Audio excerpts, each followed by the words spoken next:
Hello friends, welcome to our channel physics point by Ravinder. आज का जो हमारा टॉपिक है वो है थेवेनिन प्रमेय। आज का जो हमारा टॉपिक है थेवेनिन प्रमेय या थेवेनिन थ्योरम। देखो, जितनी भी थ्योरम हमने अभी तक पढ़ी हैं, चाहे सुपरपोजिशन थ्योरम हो, रेसिप्रोसिटी थ्योरम हो, इसके बाद में आएगी नॉर्टन, और अभी जो हम पढ़ रहे हैं थेवेनिन, और इसके बाद में मिलर प्रमेय। ये 4-5 प्रमेय हैं। उन सब में सबसे जो महत्वपूर्ण जो प्रमेय है या सबसे इम्पोर्टेंट जो थ्योरम है वो है थेवेनिन प्रमेय।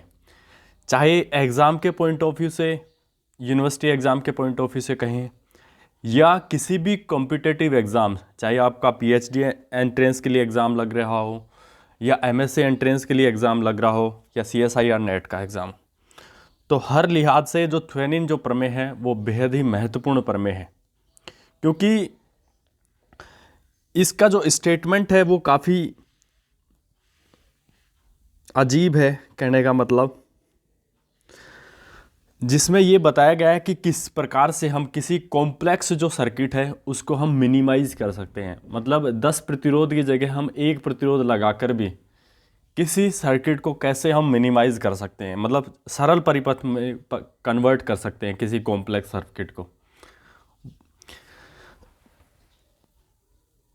तो देखो, सबसे पहले हम थेवेनिन जो प्रमेय है उसके स्टेटमेंट को देखते हैं कि इसका स्टेटमेंट क्या कहता है। तो देखो, थेवेनिन प्रमेय के अनुसार रैखिक प्रतिबाधाएं, देखो ये जितनी भी प्रतिबाधाएं जुड़ी हुई हैं, Z1, Z2 और ये Z3, ये सारी कैसी प्रतिबाधाएं हैं? रैखिक प्रतिबाधाएं हैं। रैखिक प्रतिबाधाओं तथा जनित्रों से युक्त, ये जनित्र यहाँ पे लगा हुआ है, जनित्र मतलब ऊर्जा स्रोत। रैखिक प्रतिबाधाओं, ये तो रैखिक प्रतिबाधाएं हो गई, तथा जनित्रों से युक्त किसी द्विटर्मिनल रैखिक जाल को, किसी द्विटर्मिनल रैखिक जाल को, देखो ये दो टर्मिनल है, ये तो ए टर्मिनल है और ये बी टर्मिनल है, तो दो टर्मिनल हो गया, तो हम कह सकते हैं द्विटर्मिनल रैखिक जाल को। और यहाँ पे देखो ये लोड प्रतिबाधा ZL, जहाँ से हम आउटपुट हमें लेना होता है, तो ये क्या है? ZL क्या है? लोड प्रतिबाधा है। किसी द्विटर्मिनल रैखिक जाल को एक तुल्य परिपथ से प्रतिस्थापित किया जा सकता है। मतलब ये जो परिपथ है, जो रैखिक प्रतिबाधाओं तथा ऊर्जा स्रोतों से युक्त किसी द्विटर्मिनल रैखिक जाल को एक तुल्य परिपथ से प्रतिस्थापित किया जा सकता है, ये इसका तुल्य परिपथ है। मतलब ये जो है सर्किट है, इसका इक्विवेलेंट जो सर्किट है, इसको इससे रिप्लेस किया जा सकता है। बशर्ते कंडीशन क्या है उसको हम यहाँ पे देखते हैं। एक तुल्य परिपथ से प्रतिस्थापित किया जा सकता है, लेकिन कंडीशन क्या है कि जिसमें केवल एक वोल्टता स्रोत EEQ व श्रेणी क्रम में एक प्रतिबाधा ZEQ हो। जिस परिपथ से आप इसको रिप्लेस कर रहे हो उसमें क्या होना चाहिए? एक वोल्टता स्रोत EEQ होना चाहिए, और उसके श्रेणी क्रम में एक प्रतिबाधा क्या होनी चाहिए? ZEQ होनी चाहिए। तो इसको आप इसके इक्विवेलेंट सर्किट से क्या कर सकते हैं? रिप्लेस कर सकते हैं। बाद का सर्किट तो वही है, लोड प्रतिबाधा इसके भी A और B टर्मिनल के बीच में है, और इसके भी A और B टर्मिनल के बीच में है। लेकिन देखो यहाँ पे हमने दो नई टर्म्स इंट्रोड्यूस करा दी, EEQ और ZEQ। EQ का मतलब होता है इक्विवेलेंट। तो देखो EEQ और ZEQ है क्या? हमने आपके कहने पे, थेवेनिन के कहने पे हमने इसको रिप्लेस तो कर दिया, लेकिन जब हम रिप्लेस करेंगे तो दोनों सर्किट एक दूसरे के इक्विवेलेंट है, इस कंडीशन को भी वो सेटिस्फाई करने चाहिए। तो देखो यहाँ पे EEQ क्या है? EEQ क्या है कि जाल के लोड टर्मिनलों को खुला रखकर उनके मध्य वोल्टता है। मतलब ये जाल के जो लोड टर्मिनल हैं, जाल के लोड टर्मिनल कौन कौन से हैं? एक तो A है और एक B है। अब इनको खुला कैसे रखेंगे? जब हम लोड प्रतिबाधा को हटा देंगे, तो जब A व B के बीच में वोल्टता कैसे प्राप्त करेंगे? ZL को हटा देंगे, तो A और B के बीच की जो वोल्टता होगी वो EEQ होगी। तो वही यहाँ पे बताया कि EEQ क्या है कि जाल के लोड टर्मिनलों को खुला रखकर उनके मध्य वोल्टता है। अब देखो इसको हम निकालेंगे भी, फाइंड आउट भी करेंगे। और ZEQ हमने क्या मान लिया? जब उसने, मतलब ये बोला ना कि ये इसको इसके इक्विवेलेंट सर्किट से रिप्लेस किया जा सकता है, तो उसके पीछे भी उसने लॉजिक बताया कि ऐसे थोड़ी ना कि एक बैटरी इस इधर है, एक बैटरी इधर लगा दी और तीन प्रतिरोध की जगह एक प्रतिरोध लगा दिया, ऐसा नहीं कर सकते। तो उसने मतलब इसके पीछे भी लॉजिक बताया कि रिप्लेस हमने किस हिसाब से किया है। जबकि जेड ई क्यू क्या है कि जाल के मध्य प्रतिबाधा है जब जनित्र या ऊर्जा स्रोत क्या हो अनुपस्थित हो। मतलब जेड ई क्यू जो है वो कैसे हम फाइंड आउट करेंगे, जो निर्गम टर्मिनल है इनको खुला रख देंगे, पहली चीज़ तो ये करेंगे, इनको हटा देंगे। और जो ऊर्जा स्रोत है इसको भी हटा देंगे, इसको ऐसे सीधे तार से लघुपतित कर देंगे, शॉर्ट सर्किटेड कर देंगे। तो जेड ई क्यू क्या है कि जाल के मध्य प्रतिबाधा, ऐसे कह सकते हैं लोड टर्मिनल ए व बी के मध्य प्रतिबाधा है जब जनित्र या ऊर्जा स्रोत क्या हो अनुपस्थित हो। मतलब ये जो ऊर्जा स्रोत है ये उपस्थित नहीं होना चाहिए। तो इस हिसाब से हम थेवेनिन प्रमेय को इंट्रोड्यूस कर सकते हैं कि मतलब थेवेनिन को रात को एक सपना आया कि उसने बताया कि रैखिक प्रतिबाधाओं तथा जनित्रों से युक्त किसी द्विटर्मिनल रैखिक जाल को एक तुल्य परिपथ से प्रतिस्थापित किया जा सकता है जिसमें केवल एक वोल्टता स्रोत ई क्यू और श्रेणी क्रम में एक प्रतिबाधा जेड ई क्यू होनी चाहिए। बस उसको रिप्लेस कर सकते हैं। और अब अगर आप इसको चेक करोगे तो भी देखो थेवेनिन जो प्रमेय है वो सेटिस्फाई होगी। अब देखो थेवेनिन प्रमेय को सिद्ध करने के लिए हम क्या करेंगे कि ये जो सर्किट है, जो पहला जो सर्किट है, जो मूल जो सर्किट है, ओरिजिनल जो सर्किट है, उसके लोड प्रतिबाधा जेडएल में प्रवाहित धारा आईएल का मान निकालते हैं और इसमें भी जेडएल में प्रवाहित धारा आईएल का मान निकालते हैं। सॉरी, ये भी आईएल कर लो यहाँ पे। अगर दोनों धाराओं का मान समान हो जाए तो हम कहेंगे कि वास्तव में ये इसका तुल्य परिपथ है, तभी दोनों में धारा का मान क्या आ रहा है, समान आ रहा है। तो इसकी उपपत्ति हम देखते हैं, प्रूफ या उपपत्ति। अब देखो लूप फर्स्ट में किरचॉफ के वोल्टा नियम से, अब देखो ये जो मूल जो ओरिजिनल जो सर्किट है उसमें लूप फर्स्ट ये है और लूप सेकंड ये है। तो लूप फर्स्ट जो है ना इसमें किरचॉफ का वोल्टा नियम लगाएंगे, इसमें क्या लगाएंगे, किरचॉफ का वोल्टा नियम। तो देखो सबसे पहले हम यहाँ से चलना स्टार्ट किया, तो देखो इसके सिरों पे विभव पतन क्या होगा, आई एस जेड वन। देखो इसमें प्रवाहित धारा इंटू वोल्टेज, देखो V बराबर आई आर होता है ना, तो धारा इंटू वोल्टा वो विभव पतन के बराबर होता है। तो देखो इसके सिरों पे विभव पतन क्या होगा, यहाँ से हमने चलना स्टार्ट किया, इसके सिरों पे विभव पतन कितना होगा, कितना होगा, आई एस जेड वन। अब फिर देखो पहले लूप में चलना है हमें, ऐसे घूम के आए, फिर इसमें आए हम, इसके सिरों पे विभव पतन कितना होगा, I S Z three plus I S Z three. अब देखो ये जो जेड थ्री जो टर्मिनल है इसमें देखो आई एस धारा भी प्रवाहित हो रही है ऐसे, और इसी जेड थ्री टर्मिनल में आई एल जो धारा है वो ऐसे, देखो ऐसे घूम के ऐसे ही तो आएगी, इसमें इसके विपरीत क्रम में प्रवाहित हो रही है। तो देखो minus I L Z three, हम लूप फर्स्ट में चल रहे हैं, देखो इसमें दो धाराएं प्रवाहित हो रही है इसलिए हमें इसको इंट्रैक्शन जो है उसको लेना पड़ा। अब देखो यहाँ तक आ गए हम ऐसे घूम के, फिर पहले लूप में चल रहे हैं, फिर देखो हम जो है नेगेटिव टर्मिनल में घुस रहे हैं, हम जो है वोल्टेज जो सोर्स है उसके नेगेटिव टर्मिनल में घुस रहे हैं। तो हमारे पास क्या आएगा, माइनस ई बराबर क्या होगा, जीरो। किरचॉफ का वोल्टा नियम क्या कहता है कि धारा की निर्दिष्ट दिशा में चलते हुए वोल्टाओं का जो बीजीय योग है वो जीरो होता है। अब देखो इस ई को इधर लेके आएंगे ना तो ये बराबर में हो जाएगा, देखो बराबर ई ऐसे आ जाएगा, बराबर ई। अब देखो ये ऐसे ही लगाया है कि हमने चेक कर लेते, देखो Z one plus Z three I S, देखो यहाँ पे Z one plus Z three I S common ले लिया, फिर I L minus Z three I L बराबर ई। तो किरचॉफ का जो वोल्टा नियम है लूप फर्स्ट में हमने लगा दिया। अब लूप सेकंड में कोई भी वोल्टेज सोर्स नहीं है, तो वहाँ पे देखो अब लगा के देखते हैं।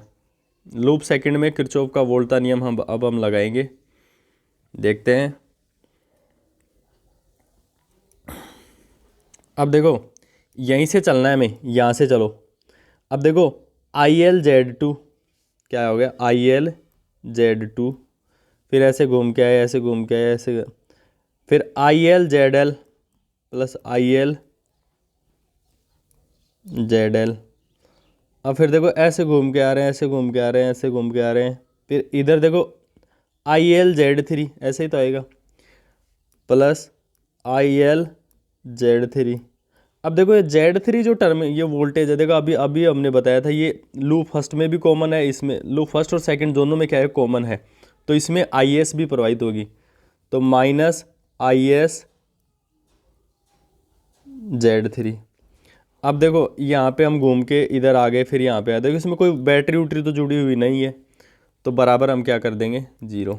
तो इसके सिरों पे विभव पतन इतना ही होगा।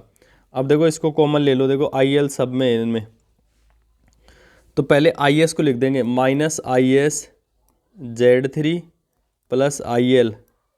अब देखो Z2 plus Z3 plus ZL equals to क्या हो जाएगा, 0। अब देखो इसी टर्म को देखो यहाँ पे हम लिखेंगे, देखो यही है कि IL जो है IL Z2 plus Z3 plus ZL, IL minus Z3 IS equals to 0। अब देखो ये तो किरचॉफ के वोल्टा नियम से लूप फर्स्ट में किरचॉफ का वोल्टा नियम से समीकरण आ गई, ये लूप सेकंड में किरचॉफ के वोल्टा नियम से समीकरण आ गई।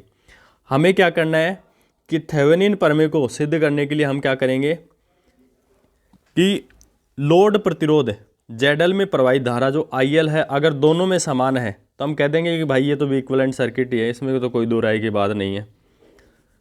तो लोड प्रतिरोध ZL में प्रवाहित धारा जो IL का मान हमें निकालना है, तो IL का मान निकालने के लिए हमने आपको पहले भी बताया था कि IL का जो मान निकालना है आपको, IL का मान निकालना है आपको, IL का इधर का, तो आपको क्या करना पड़ेगा, IS को जो है एलिमिनेट करना पड़ेगा। तो IS को एलिमिनेट करने के लिए देखो समीकरण 1 को तो आपको किससे गुणा करने का, Z3 से, और इसको किससे गुणा करना पड़ेगा, Z1 प्लस Z3 से।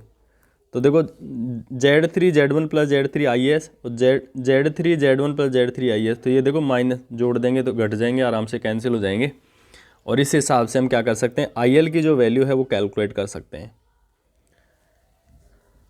तो देखो समीकरण 1 को Z3 से और समीकरण 2 को Z1 प्लस Z3 से गुणा करके क्या करेंगे, जोड़ेंगे। तो देखो समीकरण 1 को Z3 से गुणा करते हैं, तो देखो ये आ गया Z3 Z1 plus Z3 IS minus Z3 का स्क्वायर बराबर EZ3, और समीकरण 2 जो है इसको किससे गुणा करेंगे, Z1 प्लस Z3 से, तो ये बन गया Z3 माइनस का Z3 Z1 plus Z3 IS plus Z1 plus Z3 Z2 plus Z3 ZL IL बराबर 0। अब देखो IS को एलिमिनेट करना है, तो देखो ये एलिमिनेट हो गया यहाँ पे, आपके पास यहाँ पे बचा देखो IL की वैल्यू हमें चाहिए, तो देखो पहले इस टर्म को लिख देते हैं, ये बड़ी टर्म है, Z1 plus Z3 Z2 plus Z3 plus ZL minus Z3 का स्क्वायर, IL हमने कॉमन ले लिया, बराबर हो गया EZ3। अब देखो एक बार हम क्या करेंगे, Z1 प्लस Z3 जो है ना उसको केवल Z2 और ZL से ही गुणा करेंगे, Z3 से बाद में गुणा कर देंगे, कौन सी हमें जल्दबाजी है। तो Z1 प्लस Z3 और Z2 प्लस ZL से गुणा कर दिया। अब देखो Z1 प्लस Z3 को Z3 से तो गुणा करना पड़ेगा, तो Z2 plus Z3 into Z3 minus ये Z3 का स्क्वायर, ऐसे कैसे EZ3। देखो ऐसा हमने इसलिए किया कि जो हमारी जो कैलकुलेशन है वो आसान हो रही थोड़ा। अब देखो ये तो टर्म ऐसे कैसे, Z1 plus Z3 Z2 plus ZL। अब देखो इसको खोलेंगे हम, तो ये Z1 Z3 minus plus Z3 का स्क्वायर, और ये हो गया माइनस Z3 का स्क्वायर IL बराबर EZ3। अब देखो Z3 का जो स्क्वायर है ना, Z3 का स्क्वायर से कैंसिल हो गया, तो IL की जो वैल्यू आई ना ऊपर तो EZ3 रह जाएगा, और नीचे हो गया Z1 plus Z3 Z2 plus ZL plus Z1 Z3। अब देखो IL की जो वैल्यू है, अब देखो हम क्या करते हैं, अंश व हर में Z1 प्लस Z3 का भाग देते हैं। अंश व हर में किसका भाग देंगे, Z1 प्लस Z3 का। तो अंश में भाग देंगे तो EZ3 बटे Z1 प्लस Z3 ये बन गया। अब हर में देंगे तो देखो Z1 प्लस Z3 इसमें तो है, तो इसमें क्या बच गया, Z2 प्लस ZL। और इसमें देंगे तो क्या बच जाएगा, Z1 Z3। इसमें नहीं है तो देखो Z1 प्लस Z3 का इसमें भाग लग जाएगा। अब देखो ये सारी जो कैलकुलेशन है ना, हमने कुछ विशेष चीज़ यहाँ पे करने के लिए की है। तो देखो ये EZ3 जो है ना, ये EZ3 ये EEQ के इक्वल है। देखो EEQ के इक्वल क्यों है, जब हम EEQ और ZEQ का निर्धारण करेंगे ना आगे, तब आपको सारा समझ में आएगा कि हाँ जैसा स्टेटमेंट में कहा था वैसा ही है। और देखो Z3/Z1 प्लस Z3 ये हो गया, और Z2 plus Z1 Z3/Z1 plus Z3 ये ऐसे कैसे, और ZL ऐसे कर दिया। तो ये जो क्वांटिटी है ये तो किसके इक्वल हो गई, EEQ के इक्वल हो गई, और ये जो क्वांटिटी है वो किसके इक्वल हो गई, ZEQ के। किसके इक्वल हो गई, ZEQ के। अब देखो इसको तो EEQ लिख दिया और ये ZEQ लिख दिया और ये ZL हो गया। अब देखो EEQ बराबर क्या हो गया, EZ3/Z1 प्लस Z3। यहाँ पे EEQ क्या है कि निर्गम टर्मिनल खुले हों, मतलब ए वो जो बी जो टर्मिनल है लोड प्रतिबाधा से जुड़े हुए वो टर्मिनल खुले हों, तब ए व बी के मध्य क्या है, ये विभवांतर है। और ZEQ क्या है, वो पहले भी हमने इंट्रोड्यूस कराया, Z2 plus Z3 Z3/Z1 plus Z3। ये क्या है, सभी ऊर्जा स्रोत, मतलब जितने भी एलिमेंट है ना, इलेक्ट्रिक एलिमेंट, वो क्या है, एब्सेंट होंगे। जैसे ये एब्सेंट होगा और ए व बी के बीच में ये लोड प्रतिबाधा भी हट जाएगी, तो ए व बी के बीच में प्रतिबाधा होगी, क्या होगी, ए व बी के बीच में प्रतिबाधा होगी।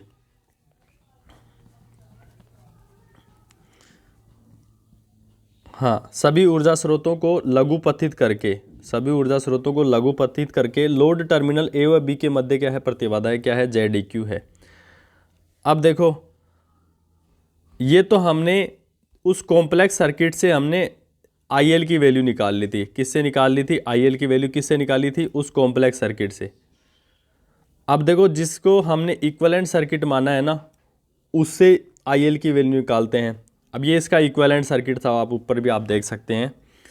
अब देखो EEQ और ZEQ से तो रिप्लेस किया था कि मतलब कुछ स्टेटमेंट कुछ इस प्रकार से था कि रेखीय प्रतिबाधाओं तथा ऊर्जा स्रोतों से युक्त किसी रैखिक जाल को एक तुल्य परिपथ से प्रतिस्थापित किया जा सकता है जिसमें एक वोल्टा स्रोत EEQ व उसके श्रेणी क्रम में एक प्रतिबाधा ZEQ हो। तो ये उसका इक्विवेलेंट सर्किट है जिसको हम जिससे हमने इसको रिप्लेस कर दिया है। तो देखो यहाँ पे IL की वैल्यू हम निकाल के देखेंगे कि दोनों जगह सेम है कि नहीं है। तो देखो IL की वैल्यू निकालेंगे तो इसमें जो ये एक ही लूप है इसमें तो किरचॉफ का वोल्टा नियम लगाएंगे। ZEQ देखो इसमें सबसे पहले यहाँ से स्टार्ट करो, ZEQ IL ZL IL minus EEQ ऐसे हो जाएगा, ZEQ प्लस ZL IL हो जाएगा और बराबर EQ। तो IL की जो वैल्यू है EEQ/ZEQ प्लस ZL ये हो जाएगी। अब देखो समीकरण ये तो 3 है, ये 4 है, और समीकरण 3 देखो, समीकरण 3 क्या है, समीकरण 3 ये है। तो समीकरण 3 और 4 देखो एक जैसे ही है, ऐसा लगता है दोनों भाई हैं। तो देखो समीकरण 3 व 4 क्या है, समान है, अतः थेवेनिन जो प्रमेय है वो क्या है, सत्य है। अब देखो EEQ का हम निर्धारण करेंगे, मतलब जो हमने EEQ की जो इक्विवेलेंट सर्किट में तो हमने रिप्लेस कर दिया, लेकिन EEQ जो है वो वास्तव में वही वैल्यू आती है जिसको हमने ऊपर माना है। देखो यहाँ पे माना है ना, यहाँ पे मान लिया कि देखो ये EEZ3 बराबर EEQ, जो थेवेनिन ने जो कहा है वो सत्य है कि नहीं है। अब देखो EEQ कैसे निर्धारण करेंगे, जाल के लोड टर्मिनल A और B को खुला रखकर क्या है वोल्टा है। हमने आपको देखो वहाँ पे बताया EEQ क्या है कि जाल के मध्य लोड प्रतिबाधा है जब लोड टर्मिनल क्या हो, जाल के मध्य प्रतिबाधा है जब लोड टर्मिनल खुले हों, या कह सकते हैं A व B टर्मिनल खुले हों। अब देखो EEQ का निर्धारण कर रहे हैं, तो देखो ये सर्किट हो गया, A व B टर्मिनल को हमने खोल दिया और इसके बीच में जो वोल्टता है, मतलब ZL को हमने हटा दिया, लोड जो प्रतिबाधा है उसको हटा दिया, और उसके बीच में प्रतिबाधा क्या है, EEQ है, जैसा कि स्टेटमेंट में कहा गया है। अब लोड प्रतिबाधा को हटाने के बाद में जो A व B जो टर्मिनल है उसके मध्य जो विभव पतन कितना है, EEQ है, उसको हम यहाँ पे निकालेंगे। अब देखो A व B टर्मिनल के बीच में जब आपने लोड प्रतिबाधा यहाँ से हटा दी तो A व B टर्मिनल के बीच में विभव पतन उतना ही होगा जितना Z3 के जो सिरों पे विभव पतन होगा। क्योंकि देखो अगर ये मतलब लूप कंप्लीट ही नहीं है, आगे किधर धारा के जाने की जगह ही नहीं है, तो धारा जो है इधर क्यों आएगी, Z3 में जो है धारा प्रवाहित नहीं होगी इस स्थिति में। तो A व B के सिरों पर विभव पतन उतना ही होगा जितने Z3 के सिरों पर होगा। मतलब जैसे आपने ये टर्मिनल खोल दिया ना तो धारा आगे नहीं आएगी, क्योंकि धारा को भी खुले परिपथ में थोड़े ना प्रवाहित होती है धारा।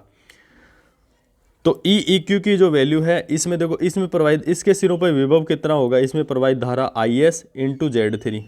तो ई ई क्यू किसके बराबर होगा, I S into Z three. अब देखो चलो आप आई एस की वैल्यू भी निकालो। आई एस की वैल्यू के लिए हम क्या करेंगे, आई एस की वैल्यू के लिए हम क्या करेंगे, लूप जो फर्स्ट है उसमें किरचॉफ का वोल्टा नियम लगाएंगे।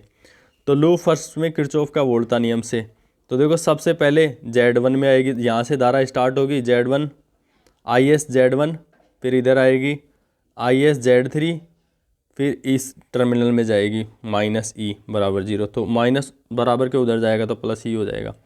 तो देखो Z1 plus Z3 I S बराबर ई। तो आई एस की जो वैल्यू है ई बटे Z1 प्लस Z3। अब देखो ये जो आई एस की जो वैल्यू है वो उसको उठाकर समीकरण इसमें रख दो ऊपर वाले में।